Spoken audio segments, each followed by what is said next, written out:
말씀은 베드로전서 3장 8절부터 12절입니다. 우리 교독하겠습니다. 제가 먼저 읽겠습니다. 마지막으로 말하노니 너희가 다 마음을 같이하여 동정하며 형제를 사랑하며 불쌍히 여기며 겸손하며 악을 악으로 욕을 욕으로 갚지 말고 도리어 복을 빌라.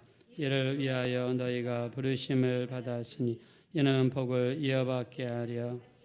그러므로 생명을 사랑하고 좋은 날 보기를 원하는 자는 혀를 금하여 악한 말을 그치며 그 입술로 거짓을 말하지 말고 악에서 떠나 선을 행하고 화평을 구하며 그것을 다 하시겠습니다. 주의 눈은 의인을 향하시고 그의 귀는 의인의 간구에 기울이시되 주의 얼굴은 악행하는 자들을 대하시느니라 하였느니라. 아멘. 우리 좋은 날 보기를 원하시면 다 같이 아멘 하겠습니다. 네, 우리 이번 주말에 정말 기쁜 소식이 전해졌죠.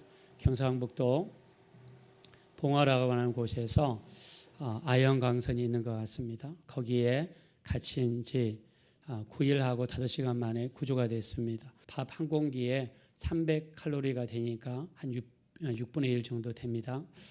우리 거기에 있는 그 코코나 그 오일은요, 우리 치매 예방에도 도움이 되고 또 다이어트 하시는 분들에게도 체중 감소에도 도움이 됩니다. 그래서 믹스 커피를 많이 마시면 살이 찐다 이런 말은 잘못 알려진 사실이라고 이야기하죠. 자, 근데 거기에서 9일하고 5일 5시간 동안 이렇게 자기들이 먹을 것을 이렇게 세밀하게 배분해서 계획적으로 먹었다 합니다. 그리고 끝까지 포기하지 않고 거기에 있는 도구를 사용해서 나가려는 강한 노력, 강한 살려는 의지가 있었다고 해요. 그리고 한쪽이 지치고 포기하려고 그러면 다른 한쪽에서 위로해주고 격려해주고 그렇게 하면서 그들이 잘 버텼습니다. 그래서 특수 소방대하고 또 군부대에서 출동을 하고 여러 사람들이 합력해서 이렇게 나와서 너무나 감사한 일이 일어났습니다. 우리가 1982년 태백에서도 이런 일이 있었다고 그래요. 태백에서 4명의 강부들이 14일 만에 구조가 됐는데 그 사람들은 먹을 것이 없으니까 이 천장을 받치는 갱목 있죠. 또 기둥을 받치는 갱목, 거기에 붙어있는 나무 껍질을 긁으면서 그걸 먹었다고 그럽니다. 배고프다고 그래서 다 긁어 먹는 것이 아니라 이렇게 일정량을 조절해 가면서 먹었다고 해요. 그리고 이렇게 4명이서 서로 의지하면서 서로 격려하고 서로 위로하고 살려는 강한 의지를 잃어버리지 아니하고 노력했다고 합니다. 우리 최근에는요, 2010년도에 우리 칠레 그 구리광산에서 33명이 무려 69일 만에 구조가 됐습니다.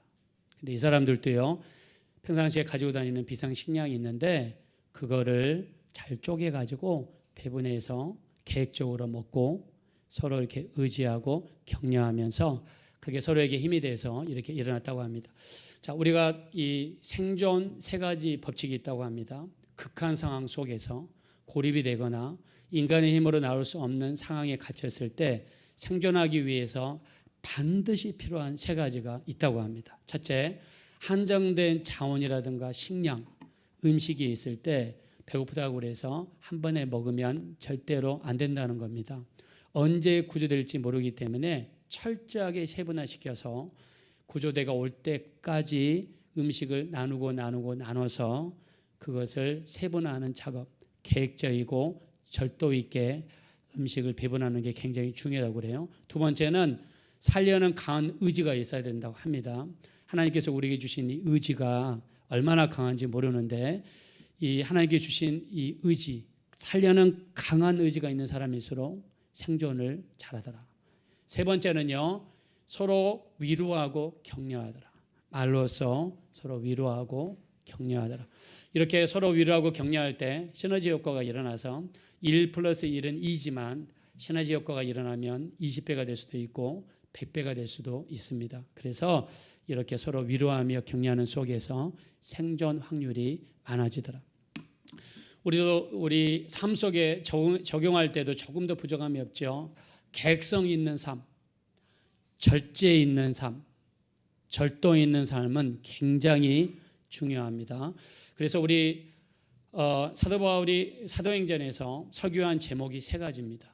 우리 사도행전 24장 25절에 보면 사도 바울이 설교했던 세 가지 제목이 있는데, 첫째는 의에 대하여, 두 번째는 심판에 대해서, 마지막은 절제에 대해서 설교했다고 그랬어요. 자, 사도 바울이 의에 대해서, 심판에 대해서, 절제에 대해서 설교했는데, 세 가지 중에 절제를 넣었다는 것은 그 정도로 우리 신앙생활에서 절제하는 게 너무 중요하다는 거죠. 음식을 절제하지 못하면 비만이 되고요, 대마초를 절제하지 못하면 마약 중독자가 되고요, 술을 절제하지 못하면 알코올 중독자가 됩니다. 자, 요즘에는 수많은 사람들이 중독에 빠져서 살아요. 왜 그렇습니까? 절제가 부족하기 때문이죠. 우리는 삶이 너무 편해졌어요. 우리가 옛날에 예배 드릴 때는 에어컨이라든가 히터라든가 잘 갖춰지지 않을 때는 사람들이 절제하면서 예배했어요. 자, 그러나 지금은 너무나 편리하기 때문에 조금만 불편해도 많은 사람들이 절제하지 못합니다. 자, 사도 바울의 세 가지 설교 제목, 의에 대하여, 절제에 대하여, 장차 다가올 심판에 대해서 설교했습니다. 또 우리 고린도전서 9장 25절에도 보면요, 이기기를 다투는 자마다 모든 일에 절제하느니 그들은 썩어질 승리하는 관을 얻을 것을 추구하지만 우리는 썩지 아니할 것을 추구하노라 그랬습니다. 이기기를 다투는 자마다 모든 일에 필요한 것이 뭐냐면 절제라고 이야기했어요. 우리 성령의 9가지 열매도 있죠. 갈라디아서 5장 22절부터 23절에 보면 사랑과 희락과 화평과 오래 참음과 자비와 양성과 충성과 온유와, 그리고 마지막 9번째가 절제입니다. 신앙생활, 우리 성령의 열매, 여러분들이 신앙생활하고 교회 다니면서 우리가 반드시 맺어야 될 열매가 뭐냐면 절제예요. 그래서 우리가 절제를 위해서도 정말 평상시 훈련할 필요가 있죠. 아이들을 키울 때요, 제가 캐나다에서 저희 주원이를 키울 때 거기는 선생님들이 그러더라고요. 얘가 때를 쓸 때 때를 쓰는 대로 주면 안 된대요. 쇼핑몰에 가가지고 얘들이 사달라고 그럴 때 사달라는 대로 주면 안 된대요. 인내심도 사라지고 절대도 사라지고 나중에 안 사주게 되면 일이 더 커진대요. 절제하지 못하는 애, 자기가 원하는 거를 다 이렇게 취해야 되는, 그게 만약에 그런 식으로 길들여지면 얘를 망치게 된다. 그래서 얘에게 한 템포 느리게 접근하는 것이 중요하다. 캐나다에서 그러더라고요. 그래서 얘들이 때를 쓸 때 그들을 봐주면 안 돼요. 얼리면 안 돼요. 그때 사람이 있든지 없든지, 물론 때리면 안 되겠죠. 따끔하게 거기서 그러면 안 돼 하고 그냥 가버리는 거. 그래서 우리가 얘들한테도 평상시에 절제력을 기르는 게 되게 중요하죠. 제가 지난번에 여러분한테 그 1911년 10월 달에 세기의 대계를 말씀드린 적이 있어요. 최초로 남극점을 누가 먼저 정복하느냐. 그때 아문센 팀과 스카 팀이 있었다고 그랬죠. 이 두 팀이 대기를 했습니다. 근데 아문센 팀이 한 달 먼저 도착해서 남극점을 정복했어요. 스카 팀도 한 달 뒤에 남극점에 도착했지만 돌아오는 길에 한 사람도 빠짐없이 눈보라에서 얼어가지고 죽어버리고 말았습니다. 자, 그 팀을 조사를 해보니까 이 스카 팀은요, 기분이 좋고 날이 좋은 날에는 마음껏 달릴 만큼 달렸대요. 욕심에 겨워가지고 하루라도 빨리 가자. 그래서 힘이 나고 날씨가 좋을 때는 있는 힘을 다해서 개도 혹사시키고 사람도 혹사시키고, 그리고 눈보라가 몰아치고 힘들고 어려우면은 쉴 만큼 쉬었대요.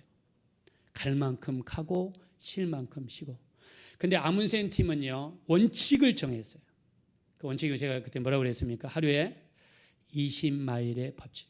1마일은 1.6km니까 32km의 법칙을 세웠어요. 32km면 서울 고속버스 터미널에서 수원역 정도 됩니다. 32km. 하루에 무슨 일이 있어도 32km. 날씨가 아무리 좋고 컨디션이 좋아도 32km만 딱 달리고 다음 날을 위해서 에너지를 비추게 되는 거예요.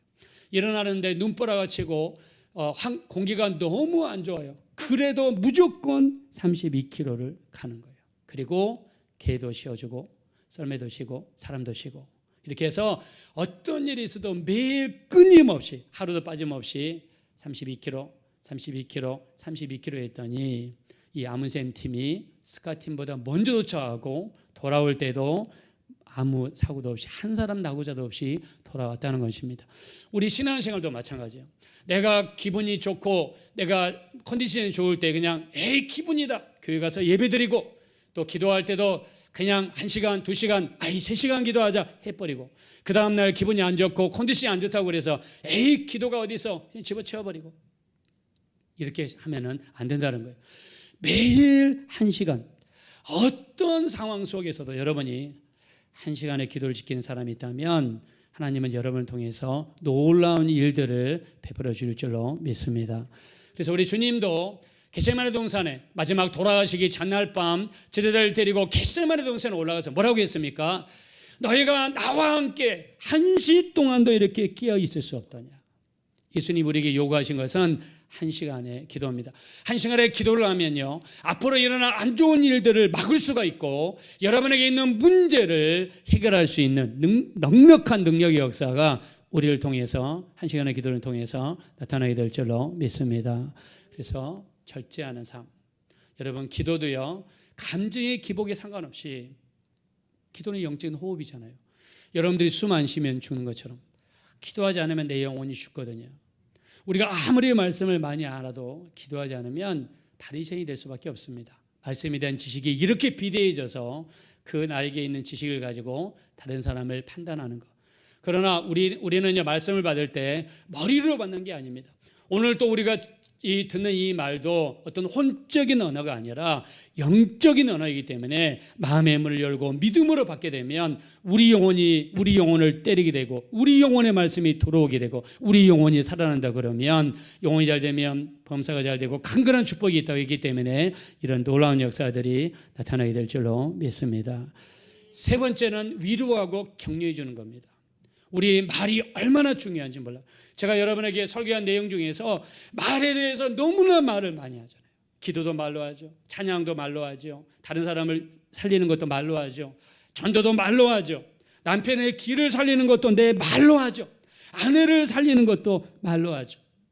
저는 더 연약한 그릇이요 생명의 유업을 함께 나눌 자로 알아 귀히 여기라. 어떻게 귀히 여깁니까? 말로서 위로해주고 격려해주고 필요한 것이 있으면 사주고 우리가 사랑을 표현할 수가 있잖아요. 그래서 이 말과 관련되어서 그래서 이번에 봉화에서 나오신 분들도 서로 힘들고 어려울 때마다 격려해주고 위로해주고 그래서 우리가 가족도 마찬가지입니다. 가족은 지옥이 아닙니다. 가족은 판단하는 것이 아니에요. 어떤 집은 일평생 부모가 자식을 칭찬하지 않아요.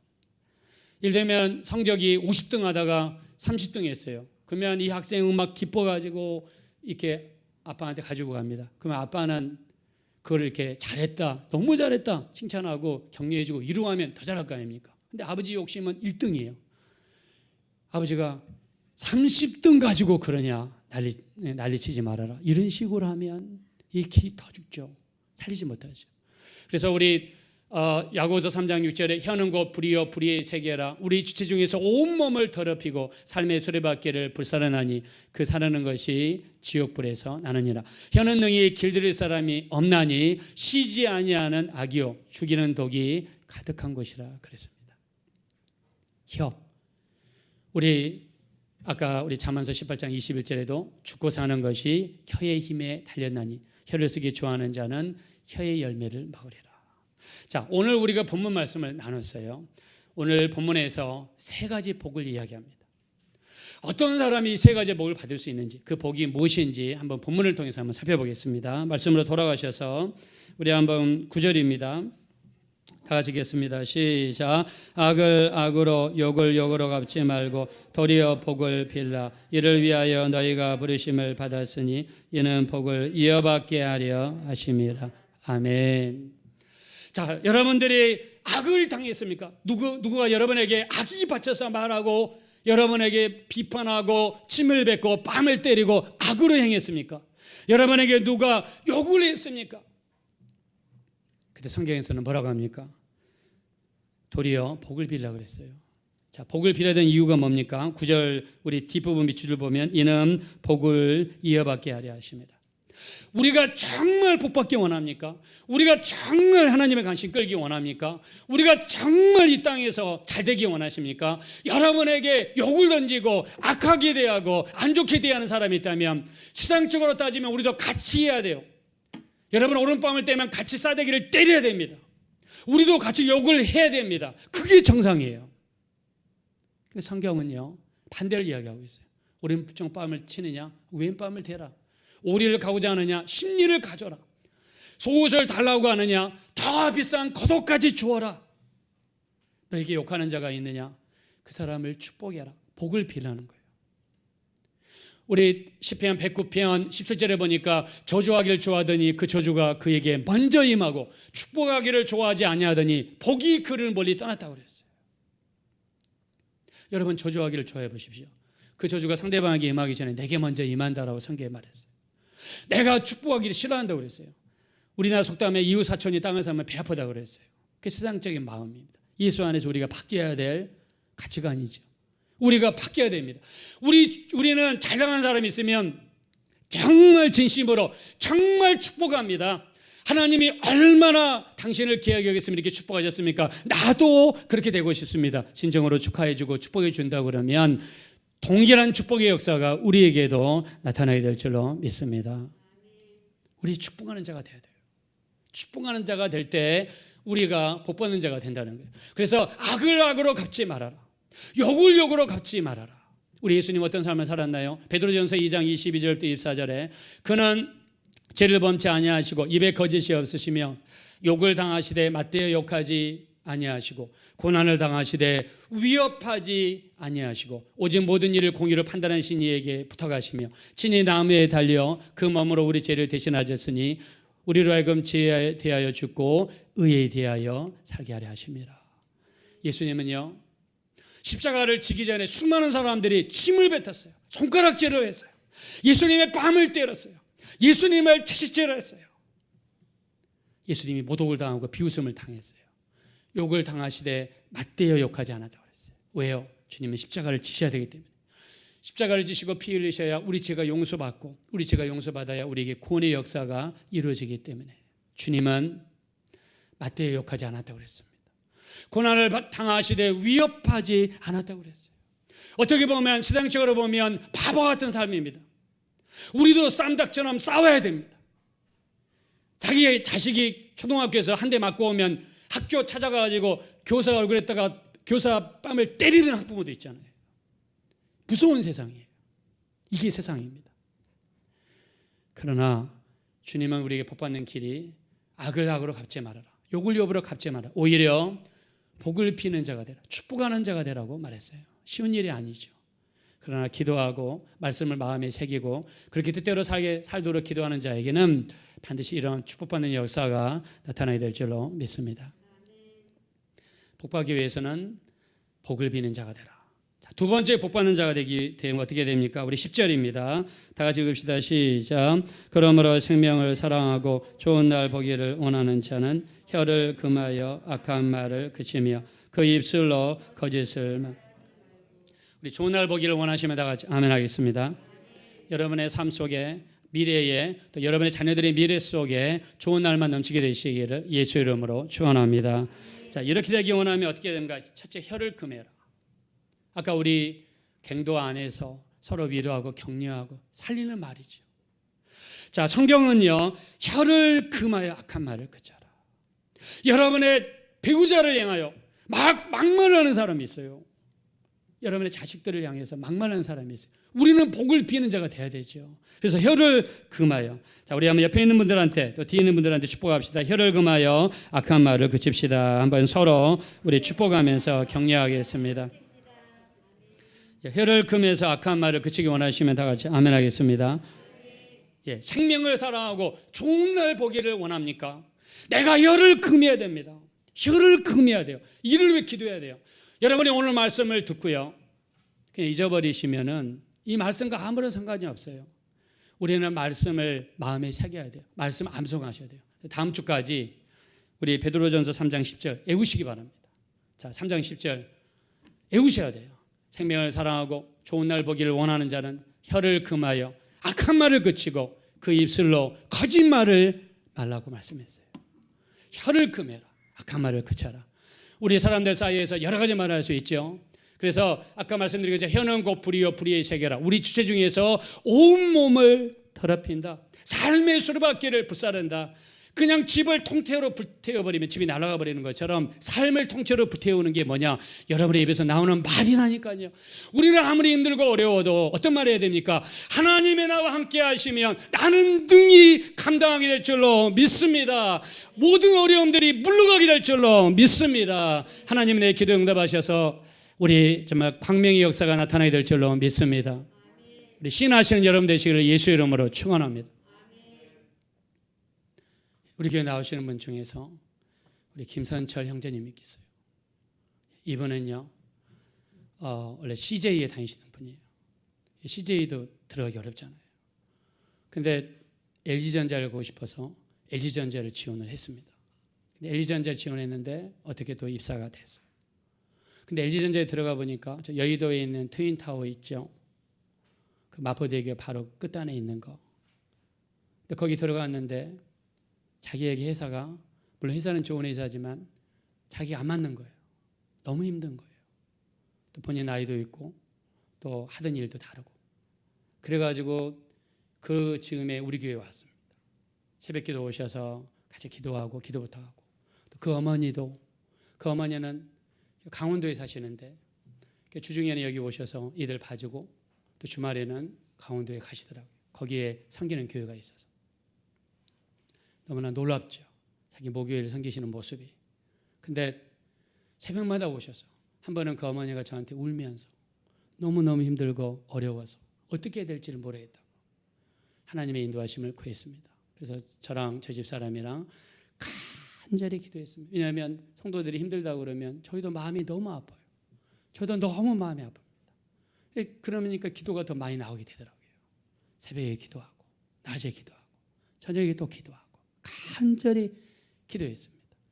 그래서 하나님의 인도하심 달라고 그랬더니 보니까 방향이 다시 CJ로 돌아가는 거예요. 지금까지 저는 그런 걸 본 적이 없거든요. CJ 돌아갈 걸 위해서 기도해 주세요. 그래서 간절히 기도했습니다. 첫째는 서류검사, 두 번째는 1차 면접, 세 번째는 2차 면접. 그래서 서류 넣는 거 기도하고 또 면접하는 거 기도하고 또 2차 면접하는 거 기도하고.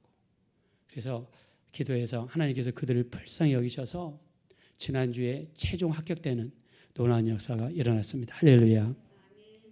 그때마다 우리 같이 말씀을 나누면서 하나님은 우리 기도를 들으시고 우리 사모하는 자를 만족해 하시고 또 줄인 영혼에게 좋은 걸 주시는 하나님이시다.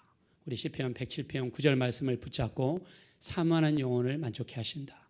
줄인 영혼에게 좋은 것을 주신다. 자, 우리가 기도할 때요, 우리 가장 중요한 것은 말씀을 붙잡고 기도하는 겁니다. 여러분, 우리 그 역대하 20장 9절에 보면 여호사밧 왕이 하나님 앞에 기도하죠. 그때 연합군이 적이 연합으로 쳐들어와서 나라가 위기에 빠졌어요. 남쪽 유다가 군대도 약하죠. 군사도 부족합니다. 무기도 부족합니다. 그는 하나님 앞에 고백하죠. 오직 주만 바라봅니다. 어떻게 할 힘도 없고 어떻게 해야 될지 알지도 못하고 오직 주만 바라봅니다. 그러면서 그가 붙잡았던 말씀이 솔로몬이 성전을 봉헌할 때 했던 기도. 누구든지 어려움의 시기에 재앙이라든가 난리라든가 견책이라든가 기근이라든가 어려움이 있을 때 하나님의 성전에 와서 누구든지 기도하거든 그 기도를 들으시고 응답해 준다고 하지 않았습니까? 하나님 그 약속의 말씀을 따라 이 성전에서 기도하는 우리 모두의 기도에 응답하여 주시옵소서. 할렐루야. 여호사밧이 그 말씀 붙잡고 기도했어요. 그 기도에 하나님 응답하셔서 천사를 보내셔서 자중질환이 일어나게, 연합군이니까 언어도 다르고 신호도 다르고 무기체계도 다르니까 자기들끼리 적인 줄 알고 오해해서 자중질환이 일어나 자기 스스로 멸망하는 이런 역사, 여러분 기적의 역사죠. 다니엘도 마찬가지죠. 다니엘서 9장 2절 이하에 그는 어떻게 기도합니까? 에레미야에게 하신 하나님의 약속, 그게 뭡니까? 70년 만에 바벨론 포로 생활을 끝내고 예루살렘으로 돌아가리라 약속하지 않았습니까? 그 약속의 말씀대로 이루어 주십시오. 간절히 기도할 때, 말씀 붙잡고 기도할 때 하나님께서 그 말씀을 통해서 놀랍게 이루어 주시는 하나님의 역사를 허락하여 주셨습니다. 할렐루야. 그래서 우리 입술이, 여러분, 우리 그 민수기 14장에 이스라엘 백성들이, 정탐꾼들이 40일 동안 정탐하고 와서 악평했다고 그랬잖아요. 부정적인 말을 했다고 그랬잖아요. 12명의 정탐꾼들 중에서 10명이나 되는 사람들이 우리는 저들을 이기지 못합니다. 저들은 우리보다 강합니다. 저들은 우리보다 키가 큽니다. 그들은 네피림의 후손인 아낙 자손입니다. 우리는 우리의 보기엔 메뚜기 같으니 그들의 보기에도 그랬을 것입니다. 막 악평하고 하나님을 원망하고 불평할 때 이스라엘 백성들이 거기에 휩쓸려 가지고 같이 하나님을 불평하고 원망했어요. 근데 여호수아와 갈렙을 보십시오. 여호수아와 갈렙의 말을 보십시오. 우리 민수기 14장 7절, 우리가 정탐한 땅은 심히 아름다운 땅이라. 하나님을 우리를 기뻐하시면 우리를 그 땅으로 인도하여 들이시고 그 땅을 우리에게 주시리라. 하나님을 거역하지 말라. 그들을 두려워하지 말라. 그들은 우리의 밥이라. 그들의 보호자는 그들을 떠났고 하나님은 우리와 함께 하시느니라. 할렐루야. 어떤 상황 속에서도 여러분 긍정적인 말 할 수 있어야 돼요. 지금은 힘들고 어렵지만 기도하고 끝까지 말씀 붙잡고 또 기도하고 아문센 전법처럼 매일 하루도 빠지지 않고 1시간 이상 기도하고 매일 하나님 앞에 기도하고 말씀대로 살려고 몸눈치고 나아가다 보면 하나님의 놀라운 역사들이 반드시 우리 앞에 이루어지게 될 줄로 믿습니다. 우리 그렇게 믿으시면 다 같이 아멘 하겠습니다. 그래서 좋은 날 보기 원하십니까? 여러분 삶 속에 좋은 날 보기 원하세요? 그러면 혀를 금하여 악한 말을 그치라. 이 말이 우리 모두에게 레마가 되시기를 예수 이름으로 축원드립니다. 자, 세 번째, 그 입술로 거짓을 말하지 말라. 입만 벌리면 거짓말하는 거. 우리 쓸데없이 거짓말하는 게 너무나 많아요. 거짓말이 입이 달고 살기 때문에 거짓말 안 하는 것이 오히려 이상한 세상이 됐습니다. 거짓말은요, 마귀가 거짓말 대장입니다. 그래서 우리 요한복음 8장 44절에 보면 너희는 너희 아비 마귀에게서 났으니 너희 아비의 욕심대로 행하고자 하는도다. 그는 처음부터 살인하는 자요 그 속에 진리가 없으므로 진리에 서지 못하고 거짓을 말할 때마다 제 것으로 말하나니 저는 거짓말장이요 거짓의 아비가 되었음이라 라고 말했어요. 내가 거짓말합니까? 마귀에게 속한 거예요.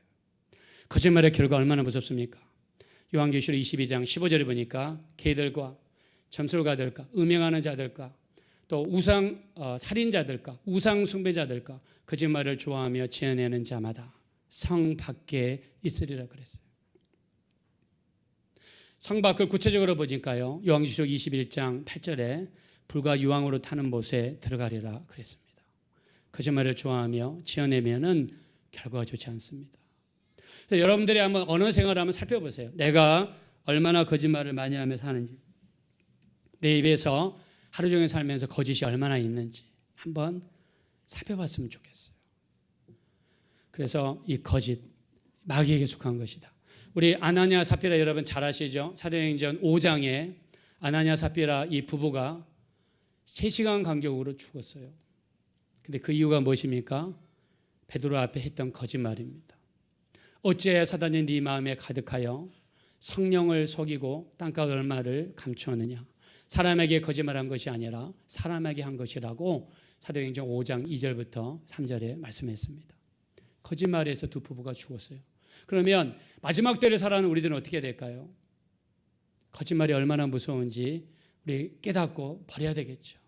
되도록이면 진실을 이야기하려 노력해야 되겠죠. 마귀는 끊임없이 여러분을 유혹할 겁니다. 입술로 죄를 짓도록 유혹할 것입니다. 여러분 욥을 보시면 욥은 동방이 부자라고 그랬어요. 양이 얼마였습니까? 양이 7,000마리, 낙타가 3,000마리, 소가 500겨리, 암나귀가 500마리입니다. 동방이 부자예요. 부자일 뿐만 아니라 하나님을 잘 믿었어요. 그는 온전했다고 그랬어요. 그 다음에 정직했다고 그랬어요. 하나님을 경외하고 악에서 떠난 자라고 그랬습니다. 욥은 하나님 앞에 정직했다고 그랬어요. 마귀가 나타나서 하나님 앞에 이건질 시킵니다. 욥이 교인이 하나님 앞에 하나님을 경외한 줄 아십니까? 하나님이 그의 재산을 울타리로 두름이 아닙니까? 재산을 보호하시기 때문이 아닙니까? 그 말은 무슨 말입니까? 재산 때문에 하나님을 잘 섬기는 것이 아닙니까? 하나님께서 마귀가 욥을 치도록 허락했습니다. 욥이 모든 재산을 하루아침에 잃었고 아들 7명과 딸 3명이 하루아침에 죽었어요. 그러나 욥은 어떻게 합니까? 우리 욥기서 1장 22절에 봅니까? 이 모든 일에 욥이 범죄하지 아니하고 하나님을 향하여 원망하지 아니하더라. 욥기서 2장 10절에는요. 욥이 입술로 하나님 앞에 범죄하지 아니하더라. 마귀는요 끊임없이 여러분의 입술을 통해서 범죄하게 만들어요. 하나님을 원망하게 만들고 사람을 비판하게 만들고 다른 사람을 욕하게 만들고 마귀는 끊임없이 여러분을 미혹해서 입으로 범죄하게 만들어요. 마귀가 욥을 그렇게 쓰러뜨리고 재산을 치고 자식들을 치고 욥을 그렇게 공격했던 이유는 단 한 가지입니다. 입술로 하나님 앞에 범죄하게 만들기 위해서. 무슨 말입니까? 입술로 범죄하는 게 이렇게 무섭다는 거예요. 생명을 사랑하고 좋은 날 보기를 원하는 자는 혀를 금하여 악한 말을 그치는 자가 좋은 날을 보게 될 것이라고 말씀하고 있어요. 우리의 삶 속에서 정말 우리 좋은 날 보기 원하시는 분은 혀가 바뀌셔야 돼요. 다른 사람을 비판하고 판단하는 거 하나님이 정말 싫어하십니다. 판단하고 비판하는 건요 우리의 권리가 아니에요. 월권하는 겁니다. 네가 어찌하여 이웃을 판단하느냐, 네가 어찌하여 형제를 비판하느냐. 율법을 비판하고 판단하는 자는 율법의 준행자가 아니요 재판관이로다. 입법자와 재판관은 오직 한 분이시니 너희를 능히 멸하기도 하시고 구원하시기도 하시는 이시니라. 너는 누구건데 이웃을 판단하느냐. 우리가 사람들을 함부로 판단하는 것은 내 권리를 월권하는 거예요. 내 권리는 아예 없는 거예요. 우리 입술로 판단하고 정죄하는 거 죄짓는 거예요. 혀를 금해야 돼요. 우리가 하나님 앞에 특별히 해서는 안 되는 거 불평하고 원망하는 겁니다. 우리 기도하는 입술이, 찬양하는 입술이, 다른 사람을 살려야 될 입술이 다른 사람을 죽이고 다른 사람을 비판하고 하나님을 향해서 원망하고 불평한다 그러면 한번 여러분 방에 들어가셔서, 아무도 없는 방에 들어가셔서 언어 생활을 한번 체크해 보세요. 그리고 내가 정말 하나님 앞에 똑바로 언어 생활을 하고 있는 거. 여러분 교회 다니는 거는 예배를 보러 가시는 게 아니에요. 보는 자는 구경하는 자입니다. 우리는 예배를 드리러 가는 자예요. 내가 이 신령과 진정으로 드리는 이 예배를 하나님께 바치는 자입니다. 하나님께 상달시켜야 돼요. 가인과 같은 예배가 되면 안 되겠죠. 정성도 없고 믿음도 없고 그냥 한번 참석한 걸로, 한번 한 걸로만 기념한다 그러면 그건 예배가 될 수 없어요. 아벨은요 양들 중에서 첫 번째 양을 구별했습니다. 그리고 정성을 다해서 믿음을 다해서 하나님께 드렸습니다. 우리가 말씀을 들을 때 오늘 우리가 들은 이 말씀, 오늘 제가 3가지 이야기했어요. 첫째, 복받기 위해서는 악을 악으로 욕을 욕으로 갚지 말고 복을 비는 자가 되라 말씀입니다. 생명을 사랑하고 좋은 날 보기 원하는 자는 혀를 금해서 악한 말을 그치라고 그랬습니다.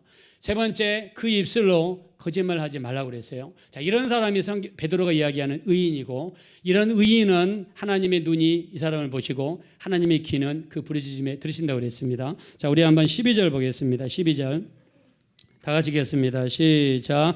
주의 눈은 의인을 향하시고 그의 귀는 의인의 간구에 기울이시되 주의 얼굴은 악행하는 자들을 대하시느니라 하였느니라. 아멘. 자, 주의 눈은 의인을 향하신다고 그랬는데 여기서 말하는 의인이 누구냐면 바로 내가 욕으로 갚지 아니하고 복을 비는 자, 혀를 금하여 악한 우리가 말을 그치는 자, 입술로 거짓말하지 않는 이 3가지를 지키는 자가 의인이다. 하나님은 이 사람을 보신다. 그리고 이 사람이 부르짖는 기도를 들으신다. 그래서 우리가 기도 응답받는 비결이 바로 이것이죠. 우리는 저주하지 말고 복을 비는 자가 되고 혀를 금하여 악한 말을 그치고 입으로 거짓말하지 않는 자, 이런 입술이 되어지는 자에게 하나님의 놀라운 축복의 역사, 응답의 역사가 반드시 나타나게 될 줄로 믿습니다. 좋은 날 보기 원하시거든 다 같이 아멘 하겠습니다. 그런 입술이 되어지시기를 예수 이름으로 축원드립니다. 우리 이렇게 하기 위해서는 기도해야 됩니다. 기도해야지 우리 입술이 성령에 붙잡힐 수가 있습니다. 우리 마음을 다해서 기도하고 우리 입술이 변화될 수 있도록 기도하는 모두가 되시기를 예수 이름으로 축원합니다. 찬양 한번 올려드리겠습니다. 우리 함께 기도해.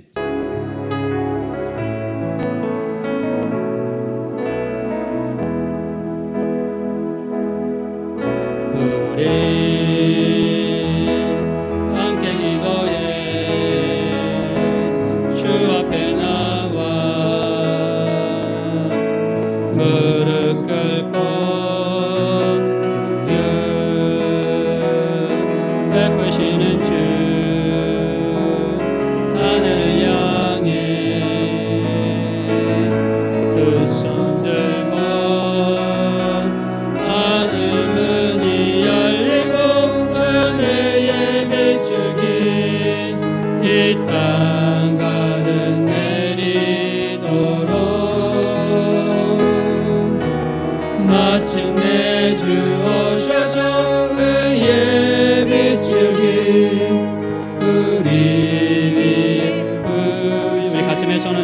다시 한번 우리 함께 기도해. 우리 함께 기도해. 주 앞에 나와 무릎 꿇고 그녀 베푸시는 주 하늘을 향해 두 손들 하늘 문이 열리고 하늘 문이 열리고 은혜의 빛줄 긴 이 땅 가득 내린 걸어 마침내 주 오셔서 마침내 주 오셔서 그의 빛줄 긴 우리 빛부신 다 같이 기도하겠습니다. 우리 기도하실 때 우리 입술이 바뀌게 도와주십시오. 아무리 우리에게 악하게 대하고 우리에게 욕을 하는 자들이 있더라도 우리는 축복의 말만 하게 도와주세요. 복을 비는 자가 되게 도와주세요. 저주하기를 좋아하더니 그 저주가 내게 먼저 임하고 축복하기를 싫어하더니 복이 내게 멀리 떠났다고 했습니다. 우리 복을 받기 위해서는 축복하는 자가 되게 도와주십시오. 좋은 날 보기 원하는 자는 혀를 금하여 악한 말을 그치라고 했습니다. 또 입술로 거짓을 말하지 말라고 했습니다. 우리 혀를 금하여 악한 말을 그치게 도와주세요. 우리 거짓을 말하지 않게 도와주세요. 우리 합심으로 간절히 기도하겠습니다.